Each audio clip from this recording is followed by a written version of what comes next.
Hello, my name is Hélio Tanomaru, and in this video I want to talk about something that I think that is very interesting and has everything to do with the course Bulletproof Piano Technique. So when it comes to the piano playing, something that is taught and it is also very true is that you should minimize motion. And the reason why you should minimize motion is that for a given amount of speed, the less space you have to go through, the fastest you are going to be able to play. So let's say that you are going to repeat a note, and let's say that you are going to play like this A with your index finger, and let's say that you are going to try to play as fast as you can, but you have to keep like several inches. Like let's say that you are going to go like this amount of space and you are going to try to do this very fast. The shortest amount of space you have to go through, or by minimizing the motion, it gets faster and faster. And for that reason, minimizing motion is something very important. And because of that, when you see a very good and a very skilled musician playing, the movements that they are doing are very, very tiny, very small because for this fact. But because of that, there are a lot of underlying movements that becomes hidden and becomes as kind of like secrets and becomes even invisible. And because of that, let's say that I am going to play something like this. Let me show you on this screen. So I have this, which is the Chopin Nocturne in C sharp minor, and I am going to show you some different ways of moving my hands in order to be able to play like that, okay? So the first way of playing, let's say that I am going to play just with my right hand like this. The other way of playing this is like this. The other way of playing is something like this. And the other way of playing is like this. There are differences in motion and there are differences in sound. Those differences are tiny, but they are very important when it comes to the piano playing. In the first way of playing, I try to play by using the grabbing motion, which is this way of moving, by moving those knuckles and without moving this main knuckle here in the hand. And I was trying to use kind of like this way of moving, so that I had this way of, which is something that most people try to do. You know, you have a clear sound, a bright sound, and the sound is also very even, but the quality of the sound doesn't really match the Chopin repertoire. And in the other way, I was using this way of moving, which is called a scissor motion, in which I am not flexing those knuckles here, but I am flexing the main knuckle, and I have this way of using my hand. And in the other way, I was combining the way of using the scissor motion while using the forearm rotation, which by the way is this way of moving the forearm, in which you are going to have the back of your hand moving sideways as if you were turning a doorknob. So you would have this way of moving, you know, so you have the back of your hand moving sideways, and you would have like this. And the other way, the last way, I was combining those two movements, the scissor movement and the forearm rotation, while using the movements called as in and out, or forward and backward, or whatever else you want to call, so that you are going to have those way of shifting, so that you are going to have kind of like a wave-like way of moving, and you are also going to have those ways of moving forward and backward, sorry, in each note. So that let's say that you're going to play something like this, something like this, or something like this. You can first start by coming backwards and then go forward in your thumb, going backwards in your second finger, and then go forward here in the fifth finger, coming backwards here in the fourth finger, and coming in and forward here in your thumb, and then coming backwards in your third finger. And you are going to have an organized way of moving the hands, which has to do with those in and out, and it also has to do with the movements that we are doing with the wrist, just as a consequence of this in and out movement, in which, by the way, I am basically relying on the basic human mechanism, in which when I come forward I have a lifted position of the wrist, and when I come backward I have this downward positioning of the wrist, and I am organizing my way of moving the hand like this. So instead of like just shifting horizontally like this, which is, by the way, is something that you can do, I am also moving this way, so that I am going to create this way of moving, and I can apply exactly the same movements here on this scale, so that instead of like just moving horizontally, I am going to allow my wrist to have those movements in which I am going to have those in and out, and I am also going to move my wrist upward here in my thumb and downward here on my index finger or my second finger, if you want to call like that, and I come forward and lifted positioning of the wrist and downwards and backwards, and I am going to have this way of moving in which I have organized way of moving my wrist, and which, by the way, if you just think about letting your wrist be flexible, you can solve a lot of problems at the piano. But in this case, if you just let your wrist flexible, you might end up doing something like this, in which the sound is kind of like you see. And the way that you could solve this is basically by first coming backwards in the second finger and going forward in the thumb, and you can think as simple like that. And when you come backwards, you can think like the finger that crosses over, which, by the way, is the third finger here and the fourth finger here. You can think about coming backwards and downwards, and whenever you're going to play with your thumb, you can think about coming forward or in, and with a lifted positioning of the wrist, so that you are going to have a way of moving like this. By exaggerating the movement, it would be something like this. But of course, you have to minimize motion, in which you don't want to move your elbow by too much, because if you move too much, it's going to be very crazy and the sound is not going to be even. So you are going to combine all of those movements while doing the minimized way of moving, so that you are going to have something like this. Oh, sorry. And sorry.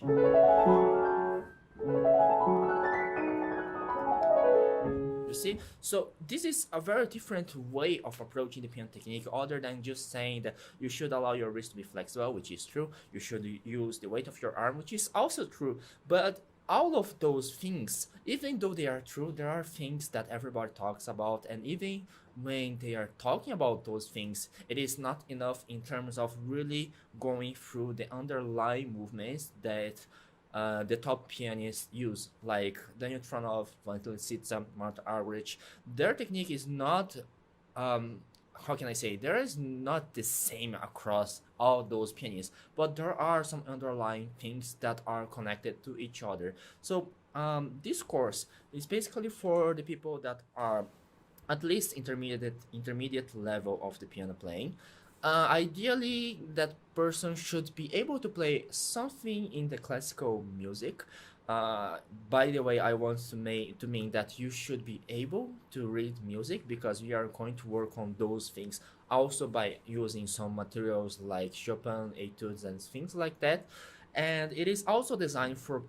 professional pianist that wants to get rid of pain and wants to achieve a higher level of virtuosity. And it is also designed for piano teachers, because when it comes to the piano playing, even if you are a piano teacher and you are able to play the piano really well, it might be very difficult for you to explain the concept to your students, especially when it comes to how you can use more your body, how you can release tension. So this course is designed for everybody that wants to dive in those secrets about the piano playing, and we are going to have recorded videos on the platform called Hotmart, and we are also going to have once a month a live masterclass, a private masterclass, in which I am going to answer your questions about the things that you want to learn, and I am going to also answer the questions about specific pieces of music that you want to play, like Fantasy Impromptu, Chopin Ballad No. 1, and Beethoven's Moonlight Sonata. And by the way, about the Moonlight Sonata, let's take a look about some of the things that you can do to improve that has everything to do with the course. So when it comes to playing the piano, so it is a good idea for you to add movement, because when you move just your fingers, you have a limited amount of speed on your fingers, and because of that, when you rely just on this structure, you are probably going to create tension because you want to go faster and faster, while if you add some other motions, such as those up and down movement with your wrist, with your forearm rotation, let's say like you are going to combine just two way of moving, which is the forearm rotation and the scissor movement. So you have this way of releasing the fingers, which is way more than just thinking about using your fingers. And because of that, we are going to work on a whole way of moving, and we are also going to talk about some underlying structures of the human body, such as the scapulohumeral rhythm, which is a concept that your arm is not a structure that begins or ends on this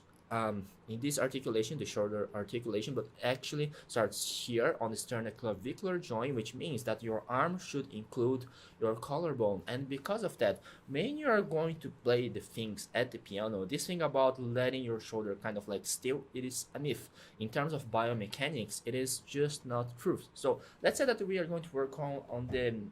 Beethoven's Moonlight Sonata, and let's say that you are going to play like this part. So on this coda part, so you can do a way of moving in which you are combining those forearm rotation, which, by the way, in order for you to be able to roll on those notes, you are going to use some very simple rules, as you are going to rotate in the same direction as the notes, and the finger that crosses goes to the opposite direction, so that you are going to roll your hand here to the left and then to the right, to the left and then to the right. And you are also going to have some things that are not as obvious as it might seem, because when you are playing things like that, most people try to do a way of moving in which they are going forward here because they want to go with this over way of moving with the circular arm motion or shaping, and because of that they get too much here on the tip of the finger, especially with the forefinger, which, by the way, by doing that you might get hurt, you might feel pain in the forefinger, and you might even have very difficult times by trying to have like a very clear sound, because when you get kind of like too high, it is much worse in terms of being able to move your fingers. And by having this positioning of the hands, you are also not going to let your arm, and actually you're not going to let your fingers do the scissor movement, and because of that you might extend the finger, which is, by the way, is a very weird way of moving the fingers, and you have no strength, you have no speed. And because of that, instead of like moving in this way, you should first think about letting your positioning of the hands much closer to the black key area, so that you are going to come backwards with your forefinger, which is something that is not obvious in any way, shape, or form, and in your thumb you are going forward, so that you are going to allow your wrists and your forearm to have this flexibility in which you are going to have this way of moving. And because of that, you would organize the movement like this. So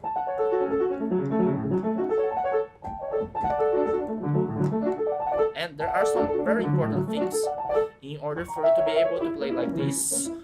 There is a concept of the purling, in which is the concept of kind of like doing a finger staccato way of playing, while playing things that you have the slurs or you have the phrasing marks, so that you think that it is legato, but in order for you to be able to sound in a very clear way like Yuja, Valentina, Lisitsa, or Daniil Trifonov, or even Martha Argerich, you should not try to grab the keys, but you should throw all of those structures and the fingers and everything else in the direction of the notes, and it's as if you were trying to do a staccato, so that you are going to have like this way of moving, or something like this way of sound, which, by the way, is kind of like as if I am doing this way. So, and I have this sound, which is something very important. And something else that I want to talk about is like, not only things like purling, scissor movement are important, but the way that you are going to move the shaping motions with those circular arm motion. It is also very interesting, because the traditional way of teaching, they say that you should go counterclockwise here and clockwise here with the left hand, but not everything is going to work on like that. If you notice some pianists like Martha Argerich, Yuja, Wang, and playing things like, let's say that you're going to play something like this. Sorry.